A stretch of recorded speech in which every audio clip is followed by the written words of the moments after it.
कल मैंने आपको तो पढ़ा था वो वैलेंस बॉन्ड थ्योरी पढ़ाई थी, है ना। और वैलेंस बॉन्ड थ्योरी में मैंने हाइब्रिडेशन बताया, सेम बताई आपको, और मैग्नेटिक प्रॉपर्टी बताई कुछ, और लिमिटेशन बताई थी, ठीक है।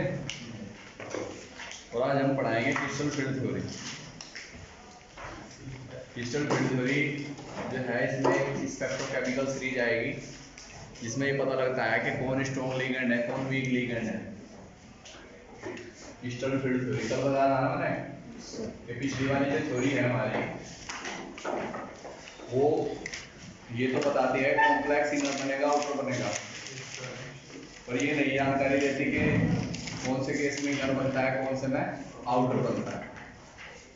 तो क्रिस्टल फील्ड थ्योरी से उसकी जानकारी होती है।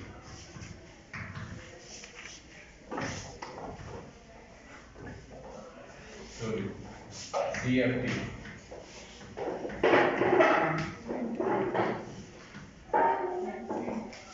ये है क्या एक्चुअली, ये जो थ्योरी है क्रिस्टल फील्ड थ्योरी,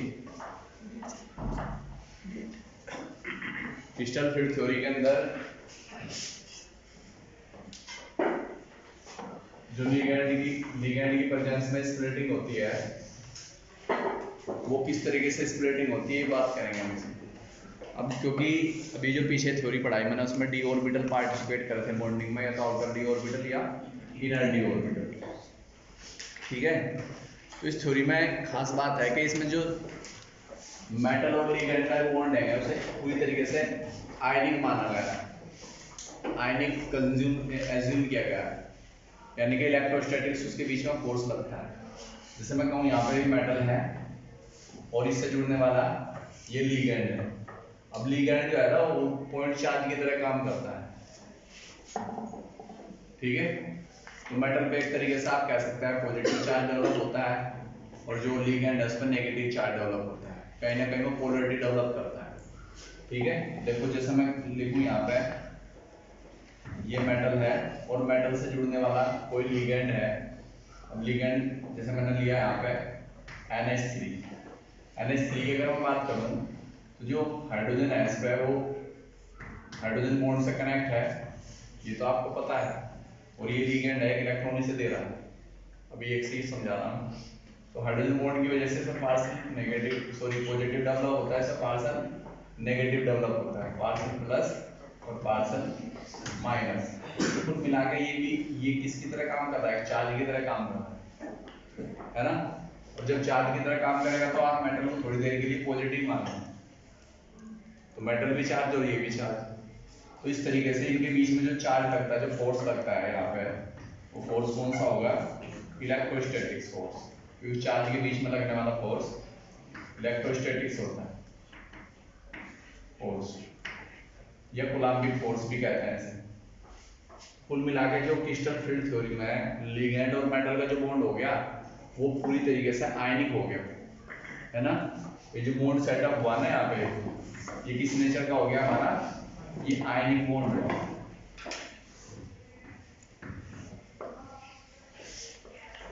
आगे जाके हम इस चीज को गलत साबित कर देंगे, ठीक है। तो इसे पॉइंट चार्ज माना गया है, इस वजह से ये पॉजिटिव और नेगेटिव के बीच में जो अट्रैक्शन होता है, that is called electrostatic attraction या कूलम्बिक अट्रैक्शन, और ये बॉन्ड हो गया हमारा आयनिक, ठीक है। तो लिगेंड कहीं ना कहीं किसी ना किसी फॉर्म में पोलरिटी डेवलप करके या उस पर चार्ज होता है, तो कहीं ना कहीं वो चार्ज की तरह काम करता है, ठीक है। और जरूरी बहुत सारे मॉलिक्यूल्स तो ऐसे होते हैं कि जो न्यूट्रल होते हैं, है ना। जैसे अमोनिया तो न्यूट्रल होता है, पानी भी न्यूट्रल होता है, तो उसमें भी कहीं ना कहीं पोलरिटी की वजह से उसे चार्ज की तरह ट्रीट किया जाता है। जैसे Cn पर माइनस होता है वो भी चार्ज है, HCN पर माइनस होता है वो भी चार्ज है, NO2 पर माइनस होता है वो भी चार्ज है। तो चार्ज के अलावा जो न्यूट्रल स्पीसीज है ना, वो भी कहीं ना कहीं पोलरिटी डेवलप कर लेती हैं। पोलरिटी डेवलप करने के बाद क्या हो जाता है, वो चार्ज की तरह बिहेव करने लगती है। और जब चार्ज की बात आती है तो फोर्स कौन सा लगता है, इलेक्ट्रोस्टैटिक फोर्स लगता है। समझ में आएगी बात। अब जब इलेक्ट्रोस्टैटिक फोर्स लगता है उसके बाद फिर लिगेंड के कांटेक्ट में आता है। लिगेंड जो होता है, तो यहाँ पे दो तरह के मतलब कॉम्प्लेक्स के बारे में बात करेंगे हम। जिसमें 6 कोऑर्डिनेशन नंबर है और 4 कोऑर्डिनेशन नंबर है। ठीक है, तो देखो crystal field splitting in octahedral coordination entities. Octahedral मतलब जिसमें 6 लिगैंड जुड़े होंगे, है ना, कितने 6 लिगैंड जुड़े होंगे। तो देखो क्रिस्टल फील्ड स्प्लिटिंग इन octahedral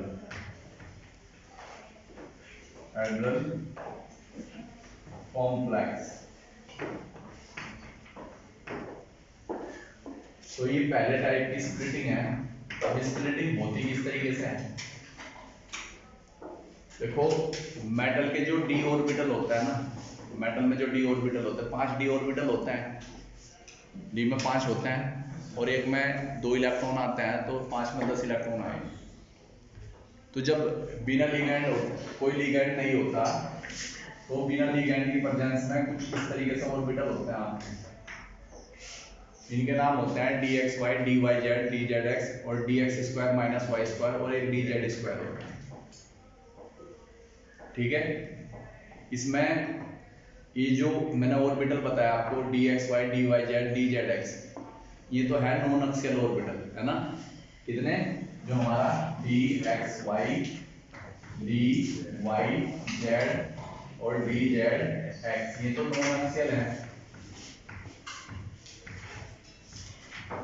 नॉन एक्सियल ऑर्बिटल। और जो 2 ऑर्बिटल हैं dx² माइनस y² और दूसरा dz², ये एक्सियल ऑर्बिटल है।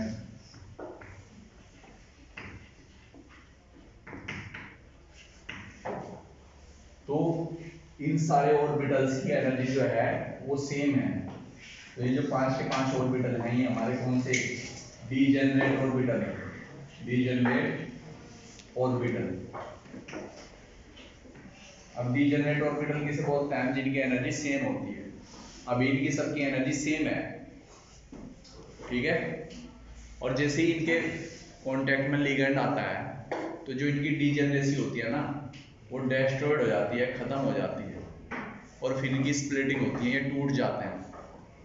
तो 2 तरह के ऑर्बिटल में टूटता है, T2g में और Eg में। ठीक है, T2g में और Eg में, ये बात समझ में आ गई। और जितना हमारा स्ट्रॉन्ग लिगैंड होगा, स्प्लिटिंग उतनी ही अच्छी होगी। क्लियर। तो लिगैंड की प्रेजेंस में जब ऑर्बिटल्स टूटते हैं, 2 अलग अलग उसमें, T2g में, Eg में, तो जो एनर्जी रिलीज होती है, that is called crystal field stabilising energy. और जितना स्ट्रॉन्ग लिगैंड होगा, उतनी ही बढ़िया एनर्जी रिलीज होगी। मतलब क्रिस्टल फील्ड स्टेबलाइजिंग एनर्जी जो होती है ना, CFSE, वो उतनी ही ज्यादा होगी।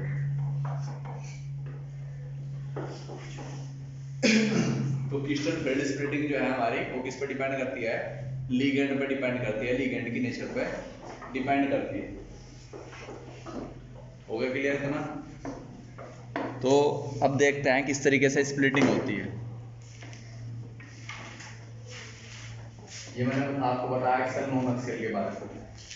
ये जो डीजेनरेट ऑर्बिटल था, ये अपनी डीजेनरेसी को होने लगता है ना। कैसे होएगा, मान लो यहाँ एक मेटल है और इससे लिगैंड जुड़े, 6 लिगैंड की बात कर रहा मैं, ऑक्टाहेड्रल की। 6 लिगैंड जुड़ेगा तो क्या बनेगा, Mn6 बनेगा। M बोले तो मेटल, S बोले तो लिगैंड। 6 लिगैंड जुड़ेंगे, 6 लिगैंड जुड़ने के बाद ये ऑक्टाहेड्रल कॉम्प्लेक्स बनाएंगे। ठीक है, आगे बात समझ में आई नहीं दिख रही।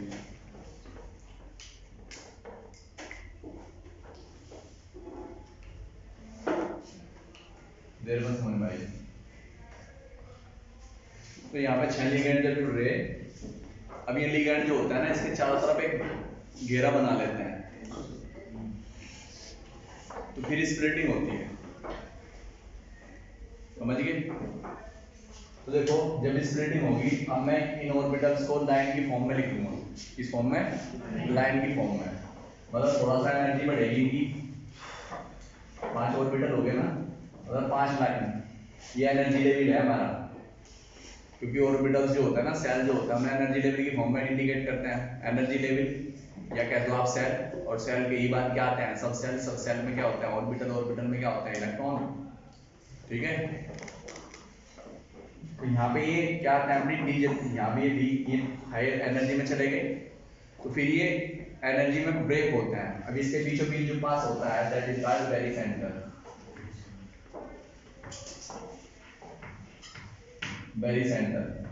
अब दो ऑर्बिटल जो होते हैं हमारे, दो लाइन में ऊपर बना दो, इनकी एनर्जी ज्यादा होती है, इसे बोलते हैं ईजी ऑर्बिटल, और तीन ऑर्बिटल इस वेरी सेंटर से नीचे होते हैं, इन्हें बोलते हैं T2G, ठीक है। मतलब तीन बॉक्स बना सकते हैं आप यहाँ पे, मतलब लाइन की फॉर्म में दिखा दिया मैंने, बॉक्स बना दो आप T2G।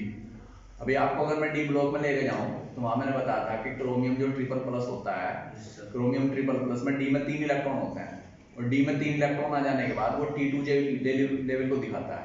अब T2G लेवल जो है अपने आप में हाफ फिल्ड हो जाएगा, 3 ऑर्बिटल में एक इलेक्ट्रॉन हो जाएगा, क्लियर, बात समझ में आ गई। तो इस तरीके से आइडेंटिफाई करें, और ये वेरी सेंटर है, बीचों बीच पास हो जाता है, क्लियर। तो जो नीचे वाले 3 ऑर्बिटल आए, मतलब DXY DYZ DZX हैं, ये जो 3 नीचे ऑर्बिटल है ना, कौन से DXY DYZ और DZX, ये नीचे वाले 3, ये हमारे नॉन एक्सियल ऑर्बिटल है, ठीक है।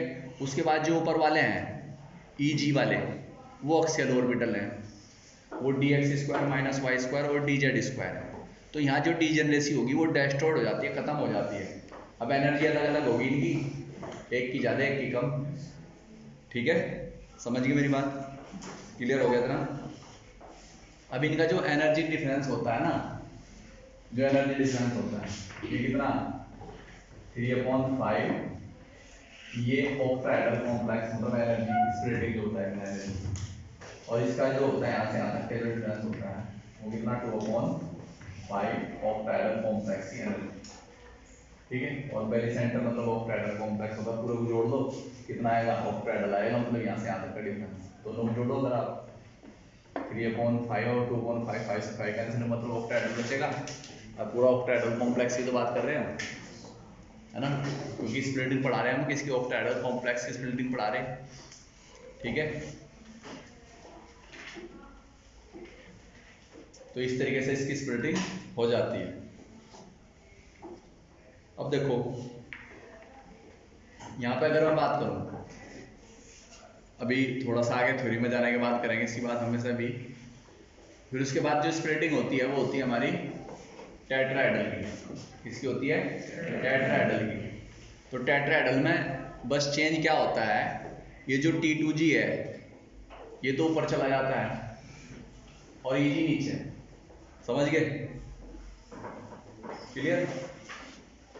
अब पिछली थ्योरी कह रही थी कि स्क्वायर प्लेनर भी बनना था पिछली थ्योरी में, तो टेट्राहेड्रल भी बनना था और ऑक्टाहेड्रल भी बनना था, ट्रायंगुलर बायपिरामिडल भी बनना था। पिछली थ्योरी तो मना नहीं कर रही इन चीज़ों को, ये थ्योरी दो ही चीज़ों को बता रही, या तो टेट्राहेड्रल कॉम्प्लेक्स हो या ऑक्टाहेड्रल कॉम्प्लेक्स हो, बाकी और गायब। अब टेट्राहेड्रल में तो sp3 हाइब्रिडाइजेशन होना चाहिए, और होता है। स्क्वायर प्लेनर में dsp2 होना चाहिए, क्लियर। तो फिर उसके बाद हमारी जो स्प्लिटिंग होती है वो किसमें होती है, उसमें क्या नाम टेट्राहेड्रल में। तो टेट्राहेड्रल में क्या चेंज होगा, जहाँ पे वो डेल्टा O लिखा ना, डेल्टा O, वहां तो हो जाएगा डेल्टा T, ठीक है, क्लियर। और जहां EG लिखा हुआ वहां हो जाएगा T2G, ये नीचे के 3 ऑर्बिटल पहुंच जाएंगे ऊपर, समझ गए मेरी बात, और ऊपर वाले नीचे आ जाएंगे, इतना फर्क है। और रही बात टेट्राहेड्रल में और ऑक्टाहेड्रल में क्या रिलेशन है, 4/9 इंटू ऑक्टाहेड्रल कॉम्प्लेक्स की मतलब एनर्जी, जो स्प्लिटिंग की एनर्जी होगी, ये रिलेशन है 4/9, आपकी NCERT में लिखा हुआ होगा, ये लिखा हुआ जहाँ crystal field splitting tetrahedral coordination entity लिख रहा ना 4/9 है ना इनटू ऑक्टाहेड्रल कॉम्प्लेक्स की एनर्जी। ठीक है, अब जो मैं बात बताना चाहता हूँ ऊपर देखो, पहले ये स्पेक्ट्रोकेमिकल सीरीज लिख रही ना, I नेगेटिव, Br नेगेटिव है ना, Cn नेगेटिव, इस वाली को बोलते हैं, चलो मैं बोर्ड पे लिख देता हूँ इसे, I negative, Br negative, HCn negative, Cl negative, H2 negative, F negative, OH negative और फिर C2O4 2 नेगेटिव ऑक्सीडेट, इसके बाद H2O, फिर उसके बाद NCS आइसोथायोसाइनेटोफिक इरिटा 4 नेगेटिव है, फिर उसके बाद अमोनिया NH3, फिर ईन, फिर आपका Cn और फिर CO। तो ये जो है ना इसे बोलते हैं स्पेक्ट्रोकेमिकल सीरीज, इसे क्या बोलते हैं हम, स्पेक्ट्रोकेमिकल सीरीज। और ये जो लिखा हुआ है ना ये ऑर्डर, ये लिगेंड की पावर के बेसिस पर लिखा हुआ है, कौन सा स्ट्रॉन्ग लिगेंड है कौन सा वीक लिगेंड है। तो सबसे ज्यादा स्ट्रॉन्ग तो लिगेंड कौन सा है, CO है, उसके बाद उससे कमजोर कौन सा है, ठीक है। तो कुल मिला के ये जो पानी से इधर के लिखे हुए हैं ना ये सारे के सारे, ठीक है, ये नेगेटिव, ये सारे के सारे स्ट्रॉन्ग लिगेंड है, वाटर से इधर वाले लिखे हुए हैं, ठीक है। अभी अगर मैं पीछे लेके जाऊं, कल मैंने क्वेश्चन बताया था आपको, इसके साथ कॉम्प्लेक्स बताया था कोबाल्ट का, याद है आपको। तो वो ये किस तरीके से काम का है, तो वीक लिगेंड है बट स्ट्रॉन्ग लिगेंड की तरह काम करता है। इसका रीजन क्या है, क्योंकि इसकी जो क्रिस्टल फील्ड स्ट्रेचिंग एनर्जी होती है ना वो ज्यादा होती है ना, ये ज्यादा इफेक्ट होता है। इसका रीजन क्या है, क्योंकि किलेट फॉर्म करता है, रिंग लाइक स्ट्रक्चर बनाता है, बता चुका इसके बारे में, ठीक है। तो वो भी हमारा उसका कॉम्प्लेक्स होता है तो वीक लिगेंड वो, बट वो इनर ऑर्बिटल कॉम्प्लेक्स बना लेता है। रीजन क्या है, क्योंकि चिलेशन बनाता है रिंग लाइक स्ट्रक्चर, ठीक है। और रही बात उसके बाद के, तो फिर सारे के सारे स्ट्रॉन्ग हैं, NCS, इरिटा, अमोनिया, ईन और Cn और CO, ये इसका ऑर्डर है स्ट्रेंथ का, ठीक है। अब इसमें लास्ट में आके 2 पॉइंट हैं, है ना। अब 2 पॉइंट कौन कौन से, एक तो हमारा ये पहला पॉइंट मैं यहाँ लिख देता हूँ, अगर P का मतलब पेयरिंग एनर्जी और ये डेल्टा का मतलब ऑक्टाहेड्रल कॉम्प्लेक्स की एनर्जी, है ना। भाई यही बात टेट्राहेड्रल में तो कोई पेयरिंग का सवाल ही नहीं उठता, क्योंकि एक तो ऐसे पार्टिसिपेट करेगा, P के 3 पार्टिसिपेट करेंगे, तो पेयरिंग का सवाल इसलिए नहीं उठता क्योंकि 6 वहां वीक लिगेंड हो 6 स्ट्रॉन्ग लिगेंड हो। बस स्ट्रॉन्ग लिगेंड के केस में क्या होगा, स्प्लिटिंग बढ़िया होगी, और वीक लिगेंड के केस में स्प्लिटिंग कमजोर होगी। तो उसमें ना तो अंदर वाला डी ऑर्बिटल पार्टिसिपेट कर रहा ना बाहर वाला, ठीक है, क्लियर हो गया था ना। तो यहाँ पे फिर वो चक्कर नहीं होगा कि इलेक्ट्रॉन पेयर होंगे या नहीं होंगे, वो चक्कर खत्म। वो चक्कर होता है किसमें, जब ऑक्टाहेड्रल की बात होती है, ऑक्टाहेड्रल कॉम्प्लेक्स। तो ये पॉइंट लिखा हुआ है, अगर इस तरह की सिचुएशन है, ये पेपर में आया हुआ क्वेश्चन है ना, तो यहाँ पे जो होगा वीक लिगेंड होगा, कौन सा लिगेंड होगा, वीक लिगेंड होगा। और जब वीक लिगेंड होता है ना तो कॉम्प्लेक्स कौन सा बनता है, हाई स्पिन, है ना, कौन सा, हाई स्पिन कॉम्प्लेक्स बनता है।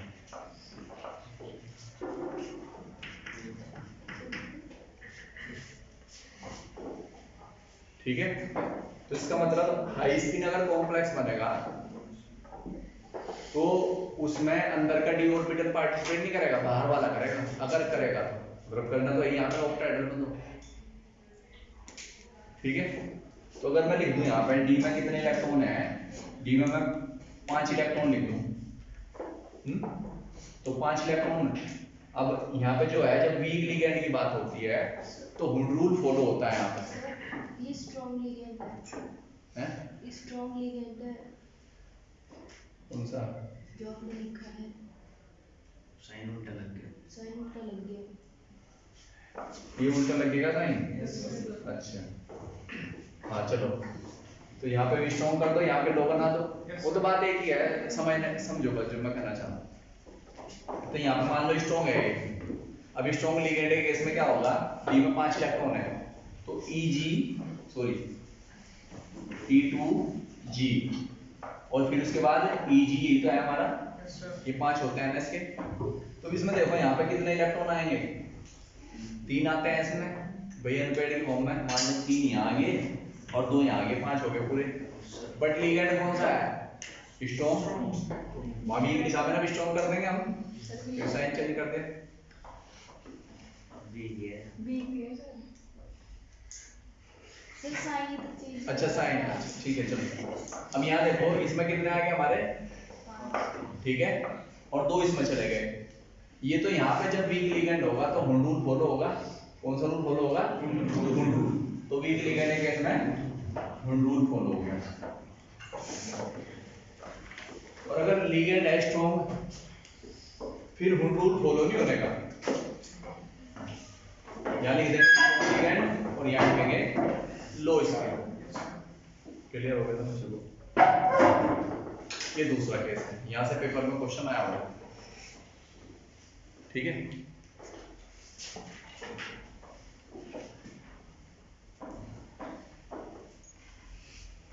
ठीक है, अब देखो दूसरा पॉइंट, ऑक्टाहेड्रल कॉम्प्लेक्स की एनर्जी किससे ज्यादा होगी, पेयरिंग एनर्जी से। तो फिर यहाँ क्या हो जाएगा, स्ट्रॉन्ग लिगेंड।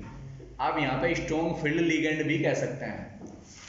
अब फील्ड को लगाया क्योंकि थ्योरी क्या है हमारी, क्रिस्टल फील्ड स्प्लिटिंग थ्योरी है, ठीक है, CFT। तो इस वजह से हम फील्ड भी लगा सकते हैं, नहीं तो वीक तो हम पढ़ ही रहे, वीक लिगेंड स्ट्रॉन्ग लिगेंड, बस फील्ड लगाना और तो कुछ नहीं करना चाहिए। क्लियर। तो अगर पेयरिंग एनर्जी क्या है, ज्यादा है, तो कौन सा लिगेंड, वीक। और अगर पेयरिंग एनर्जी कम है तो स्ट्रॉन्ग, ठीक है। और जब स्ट्रॉन्ग लिगेंड होता है फिर हुंड रूल फॉलो नहीं होता। क्लियर।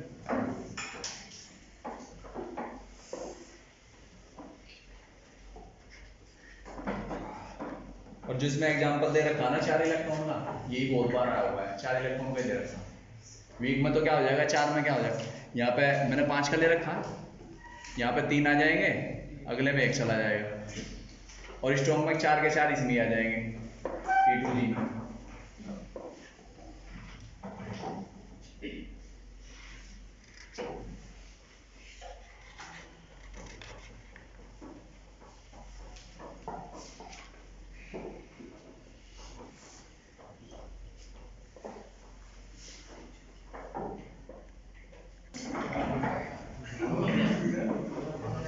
देखो भाई उसके बाद टॉपिक है हमारा कलर इन कोऑर्डिनेशन कंपाउंड। जो कोऑर्डिनेशन कंपाउंड होता है ना वो ज्यादातर कलरफुल होते हैं, क्योंकि अगला टॉपिक इसी से रिलेटेड है। मैं आपको बताऊं EG से T2G से रिलेटेड है। तो कलर किस तरीके से दिखाते हैं हम,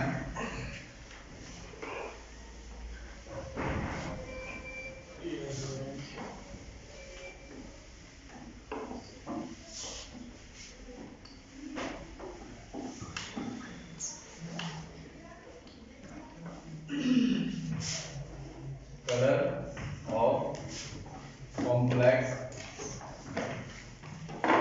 कंपाउंड, ठीक है। जो डी ब्लॉक के जो एलिमेंट होते हैं, जो कॉम्प्लेक्स होते हैं वो सारे ज्यादातर कलरफुल होते हैं। और कलर का रीजन है कि कहीं ना कहीं अनपेयर्ड इलेक्ट्रॉन की बात होती है, जब वो इलेक्ट्रॉन नीचे वाले एनर्जी लेवल से दूसरे वाले एनर्जी लेवल में जाता है, एनर्जी का एब्जॉर्प्शन करके, तो वापस जब उसी में आता है, ठीक है। और एनर्जी का जो एब्जॉर्प्शन होता है वो किसी फॉर्म में होता है, क्वांटा या फोटोन की फॉर्म में होता है। और नीचे से जब एनर्जी का एब्जॉर्प्शन करके ऊपर चला गया, फिर वापस जब आता है तो फिर एनर्जी रिलीज करता है, और जब उसे विजिबल स्पेक्ट्रम में देखते हैं तो कलर दिखाई देता है। ठीक है। तो इसलिए जो डी ब्लॉक के जो कॉम्प्लेक्स होते हैं, कोऑर्डिनेट कंपाउंड होते हैं, वो कैसे होते हैं, कलरफुल होते हैं। और सबका कलर अलग अलग होता है, ऐसा नहीं है सबका एक फिक्स कलर होता है। देखो जैसे कोबाल्ट का है, कोबाल्ट के कॉम्प्लेक्स ले रखे 3, एक तो COCl NH3 का और 5 है। इसका कलर कैसा है हमारा, जो लाइट एब्जॉर्ब करता है वो येलो कलर की एब्जॉर्ब करता है, और इसका जो कलर दिखाई देता है कॉम्प्लीमेंट्री कलर दिखाई देता है, मैं आपको बता चुका पहले ही, वायलेट कलर दिखाई देता है। फिर कोबाल्ट का ही कॉम्प्लेक्स है, अमोनिया है, पानी है इसके साथ, ये ब्लू ग्रीन कलर की लाइट को क्या करता है, एब्जॉर्ब करता है और रेड कलर का दिखाई देता है। ठीक है। फिर कोबाल्ट का कॉम्प्लेक्स है, देखो कॉम्प्लेक्स कोबाल्ट के ही हैं बट लिगेंड चेंज हो रहे हैं, तो लिगेंड चेंज हो रहे हैं तो कलर भी चेंज हो रहे हैं। ठीक है। फिर किसका है, कॉपर का, कॉपर का कैसा दिख रहा है, रेड कलर को एब्जॉर्ब कर रहा है और ब्लू कलर दिखाई दे रहा है। टाइटेनियम का ब्लू ग्रीन और वायलेट कलर दिखाई दे रहा है। अब देखो ये जो डायग्राम दिखा रखा है आगे T2G में और EG का, देख रहे हैं आप, ये तो ग्राउंड स्टेट है। T2G में एक इलेक्ट्रॉन था, तो एनर्जी का एब्जॉर्प्शन करके H लिख रहा ना आगे, ये H क्या है, फोटोन की एनर्जी है। एनर्जी का एब्जॉर्प्शन करके ऊपर चला गया एक्साइटेड स्टेट में, है डी में एक्साइटेड स्टेट ऊपर चला गया थोड़ा, तो जैसे ही एक्साइटेड स्टेट में जाएगा फिर वापस आएगा, फिर एनर्जी को रिलीज करेगा, और रिलीज करने के बाद कलर दिखाई देगा। अब देखो निकिल के कॉम्प्लेक्स बना रखे, निकिल पानी के साथ मिला हुआ है और फिर ईन जोड़ दे इसमें, Eth1 डाइमीन, तो इसका कलर जो है पहले ब्लू होगा, पहले ग्रीन था फिर कैसा हो गया, पहले ब्लू। फिर दोबारा कॉम्प्लेक्स जोड़ा किसके साथ, ईन के साथ, फिर क्या ब्लू पर्पल हो गया, फिर ईन के साथ जोड़ा तो फिर वायलेट हो गया। तो ये लिगेंड पे भी डिपेंड करता है, लिगेंड कैसा है। अब limitation of crystal field theory, crystal field theory में मैं आपको बताऊं, लिमिटेशन की अगर मैं बात करूं,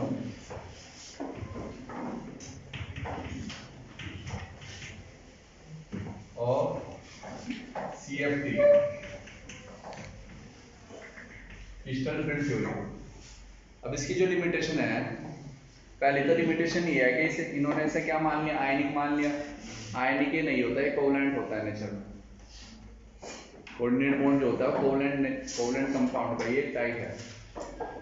ठीक है, क्योंकि इलेक्ट्रॉन के इन्वॉल्वमेंट से होता है, इलेक्ट्रॉन के ट्रांसफर से नहीं होता, और जो इलेक्ट्रॉन के ट्रांसफर से बनता है वो आयनिक बॉन्ड होता है। तो पहली लिमिटेशन तो ये। दूसरी लिमिटेशन क्या है कि ये ऑक्टाहेड्रल और टेट्राहेड्रल की बात करता है, और की बात नहीं करता। लिगेंड के बारे में तो जानकारी देता है कि स्ट्रॉन्ग लिगेंड है, वीक लिगेंड है। तो जो इसमें कमियां थी वो फिर आगे की थ्योरी में डिस्कस होंगी, LFT में, मॉलिक्यूलर ऑर्बिटल थ्योरी में, लिगेंड फील्ड थ्योरी में, और मॉलिक्यूलर ऑर्बिटल थ्योरी में, MOT LFT। The crystal field theory model is successfully in explaining the formation of the structure. Structure बता दी मैंने आपको, color और magnetic property of compound. However, from the assumption that the ligand are point charge, it follow the anionic ligand should exert the greatest splitting effect. Anionic ligand actually are found at the low end of the spectrochemical series. अब spectrochemical series में मैंने लिख दिया अभी, जो anion है ना, anion ये कहाँ है हमारे, एक एंड पे है, एक एंड पे है ना, देख रहे इधर ये वाले, ये इधर तो हमारे न्यूट्रल हैं भाई, अमोनिया, ईन और CN है बस यहाँ पे नेगेटिव। तो पॉइंट चार्ज एनायनिक हो गए, मतलब पॉइंट चार्ज की फॉर्म में हो रहे हैं, एनायन मतलब नेगेटिव वाले। तो एक एंड पे है ये, Further, it does not take into account of the covalent character of the bonding between the ligand and center atom. अब कोवलेंट बॉन्ड होता है वैसे तो ये, और ये कह रहा क्या आयनिक, तो ड्रॉबैक ऐसी कमी है। दूसरा, some of the weakness of CFTR explain the ligand field theory, जो इसमें कमियां रहेगी ना वो अगली थ्योरी के जरिए एक्सप्लेन की गई। कौन सी? लिगैंड फील्ड थ्योरी और मॉलिक्यूलर ऑर्बिटल थ्योरी। अब अगला है हमारा बॉन्डिंग इन कार्बोनाइल, है ना, बॉन्डिंग इन कार्बोनाइल कंपाउंड। यहां से क्वेश्चन आ सकता है।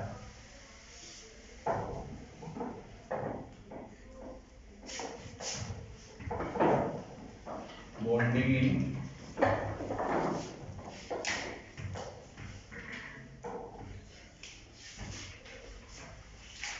कार्बोनाइल कंपाउंड, मतलब कॉम्प्लेक्स है ना, कार्बोनाइल तक ही लिख दो, मतलब मेटल के साथ कार्बोनाइल का बॉन्ड, जैसे कि FeCO का होल 5, ठीक है, CrCO का होल 6, ठीक है, NiCO का होल 4। अब इसकी खास बात क्या है, यहाँ जितने भी कार्बोनाइल के कंपाउंड होते हैं ना, oxidation state of metal in carbonyl कितनी होती है? 0 होती है। ये बात याद रखेंगे आप लोग। और एक क्वेश्चन यहाँ से ऐसा आता है कि ये जो कार्बन मोनोऑक्साइड है ना, स्ट्रॉन्ग लिगेंड है, ये दो तरह की बॉन्डिंग फॉर्म करता है। कोऑर्डिनेट तो करता ही करता है, साथ साथ में बैक बॉन्डिंग करता है। बैक बॉन्डिंग में कौन सा? पाई बॉन्ड बनाता है, पाई बॉन्ड और pi star bonding, anti bonding. क्योंकि यहाँ पे जो लोब्स होते हैं ना वो खाली होते हैं, और वो मतलब कार्बन के, और वो डी से इलेक्ट्रॉन लेके, मतलब डी बोले तो मेटल से इलेक्ट्रॉन लेके एक बैक बॉन्डिंग फॉर्म करते हैं। तो इसका जो कॉम्प्लेक्स होता है अपने आप में स्टेबल होता है बहुत, CO का। अब रीजन क्या है इसका? क्योंकि बैक बॉन्डिंग करता है, कोऑर्डिनेट तो करता ही करता है, साथ साथ में बैक बॉन्डिंग भी करता है। देखेंगे आप अपनी किताब में बहुत सारे कॉम्प्लेक्स बनते हैं। ये देखो यहाँ पे ये मेटल है आपकी यहाँ पे, और मेटल के पास, मेटल का एक ऑर्बिटल खाली है और इधर कार्बन का भी खाली है। तो मेटल से, मेटल के साथ इलेक्ट्रॉन की क्या कर लेगा? शेयरिंग कर लेगा, तो कोऑर्डिनेट बॉन्ड बना लेगा। फिर उसके बाद मेटल से इलेक्ट्रॉन ले लेगा, मेटल से इलेक्ट्रॉन ले लेगा किसकी फॉर्म में? पाई बॉन्डिंग की फॉर्म में। बैक बॉन्डिंग फॉर्म करेगा ना कार्बन के साथ इसके, तो कार्बन के क्या है? लोब्स खाली हैं बॉन्डिंग के लिए, ठीक है। तो बैक बॉन्डिंग में कौन कौन सी बॉन्डिंग आती है इसकी? एक तो पाई स्टार, एक पाई, तो इसलिए मजबूत हो जाता है। आगे समझ में? तो इसमें जो पैराग्राफ लिखा हुआ है ना यहाँ पे, the metal carbon bond in the metal carbonyl possess both sigma bond. अब सिग्मा बॉन्ड कौन सा है? जो कार्बन मोनोऑक्साइड जो है वो लोन पेयर दे रहा है कोऑर्डिनेट बॉन्ड बनाने के, that is called sigma bond. और जो मेटल के जरिए बॉन्ड बनना है बैक बॉन्डिंग के जरिए, that is called pi bonding. Metal electron दे रही ना किसे? कार्बन मोनोऑक्साइड को, बैक बॉन्डिंग के जरिए। Pi character, the MC sigma bond is formed by the donation of the lone pair of the electron on the carbonyl atom into the vacant d orbital of metals, ठीक है। और MC जो metal और carbon का जो bond है पाई वाला, वो बैक बॉन्डिंग वाला बॉन्ड है। तो दो तरह की बॉन्डिंग बताई मैंने, एक तो सिग्मा कैसे बनती है? जब कार्बन मोनोऑक्साइड मेटल को लोन पेयर देता है बॉन्डिंग के लिए, that is called sigma bonding. तो MC सिग्मा बॉन्ड हो गया। तो और MC पाई बॉन्ड कब होगा? जब मेटल कार्बन मोनोऑक्साइड को इलेक्ट्रॉन देगी, ठीक है, बैक से, जिसके ऑर्बिटल खाली हैं। Bond is form by the donation of the pair of the electron from the field d orbital of the metal into the vacant anti bonding pi orbital of carbon monoxide. The metal to ligand bonding carbonyl synergic effect with the strengthen the bond between CO and metal। तो ये bond मजबूत हो जाता है बहुत। Clear? तो दो तरह की बॉन्डिंग फॉर्म कर, ये क्वेश्चन भी आया हुआ पेपर में। और जितने भी कॉम्प्लेक्स होते हैं इसके सारों में ऑक्सीडेशन नंबर 0 होती है, ये ध्यान रखिएगा आप।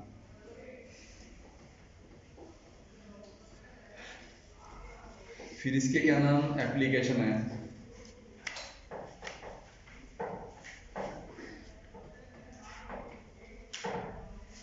एप्लीकेशन इसमें से मैं आपको बताऊं, कुछ एप्लीकेशन इसमें कटे हुए हैं। हाँ, स्टेबिलिटी तो पाया कि लिगैंड जुड़ता चला जाएगा, स्टेबिलिटी है तो स्टेप बाय स्टेबिलिटी। पहला लिगैंड जुड़ता है, फिर दूसरा जुड़ता है, फिर तीसरा जुड़ता है, फिर चौथा जुड़ता है। तो ये स्टेबिलिटी फैक्टर होता है यहाँ पे, जैसे हम वो निकालते हैं ना कांस्टेंट, जैसे देखो स्टेबिलिटी फैक्टर भी समझ लो आप।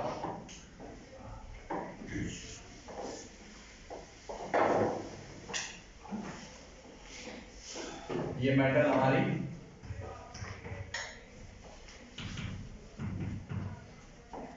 और ये लिगेंड जुड़ गया, पहला लिगेंड, तो क्या बॉन्ड बनेगा, Ml बनेगा। तो यहाँ से जो स्टेबिलिटी कांस्टेंट आएगा उसे K1 कहेंगे हम। तो K1 कितना आएगा हमारा Ml, नीचे कितना M और यहाँ N, ये तो आएगा। ये तो चीज पीछे पड़ चुका। फिर Ml, फिर L जोड़ दो, दूसरा लिगेंड जुड़ जाएगा, बन जाएगा Ml2। यहाँ से क्या आएगा K2 बराबर किसके Ml2 अपॉन क्या Ml और इनटू N। फिर Ml3 निकाल दो, मतलब Ml2 प्लस L। मतलब लिगेंड जुड़ते हैं इस तरीके से, ये डायरेक्ट एकदम नहीं जुड़ जाते लिगेंड, धीरे धीरे जुड़ते हैं। मतलब पहला लिगेंड जुड़ा, फिर दूसरा जुड़ा, फिर तीसरा, इस तरीके से कॉम्प्लेक्स बनता है। Ml3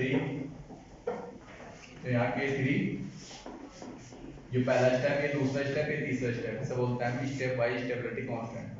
और एक स्टेप का अलग अलग, ये बन जाएगा Ml3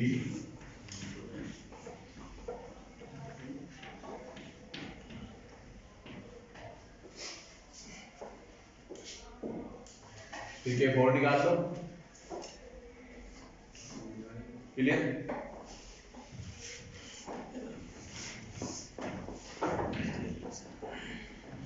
इस तरीके से कितने में निकाल सकते हो आप, जितने भी लिगेंड जुड़े हैं। Ml4 K4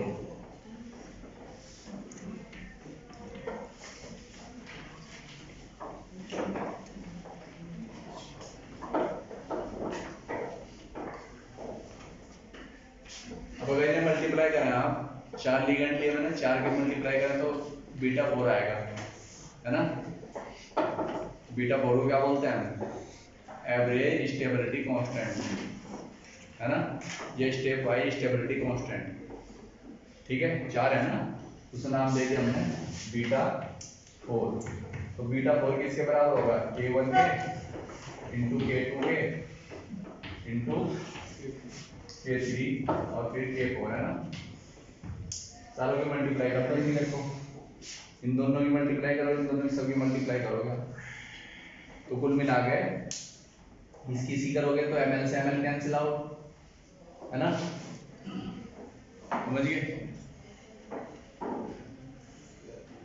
आगे बात समझ में। फिर सारों की मल्टीप्लाई करके देखो क्या बचेगा यहाँ पे। अगले में मल्टीप्लाई करोगे तो इससे कैंसिल आउट हो जाएगा, और इस वाले से ये कैंसिल आउट हो जाएगा। कैंसिल आउट होंगे, करने देख लो मल्टीप्लाई, जो भी आएगा करो। जो Ml M और L इंटू Ml2 और अपॉन Ml और यहाँ L into Ml3 Ml2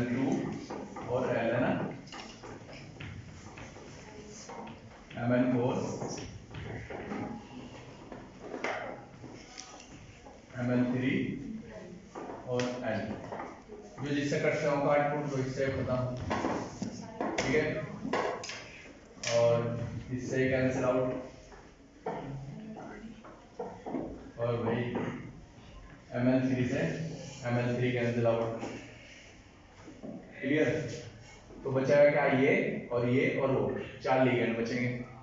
Li तो बचा है, तो कुल मिला के बीटा 4 इक्वल टू कितना आ गया, ML4 और अपॉन में क्या M और L की पावर कितनी 4 हो जाएगी बस, हैं। मतलब ये 4 L हो गए ना। अब कुल मिला के अगर आप इसे लिखना चाहें एक स्टेप में, तो इसे एक स्टेप में लिखेंगे हम M plus 4L arrow ML4, एक स्टेप में ऐसे लिखेंगे। वो अलग अलग स्टेप का है, stability constant K1 K2 K3 और ओवरऑल यहाँ से निकलेगा, जिसे हमने बीटा 4 नाम दिया। क्या एवरेज स्टेबिलिटी कांस्टेंट,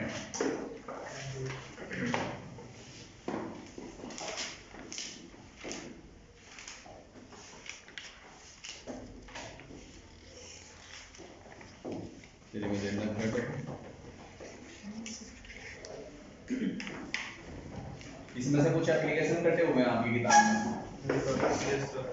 देखो कौन कौन से एप्लीकेशन कटे हुए हैं, पॉइंट बने हुए हैं ना। ये एक तो पहला एप्लीकेशन कटा हुआ है, और फिर फोर्थ एप्लीकेशन कटा हुआ है, और फिर फिफ्थ एप्लीकेशन कटा हुआ है, ठीक है।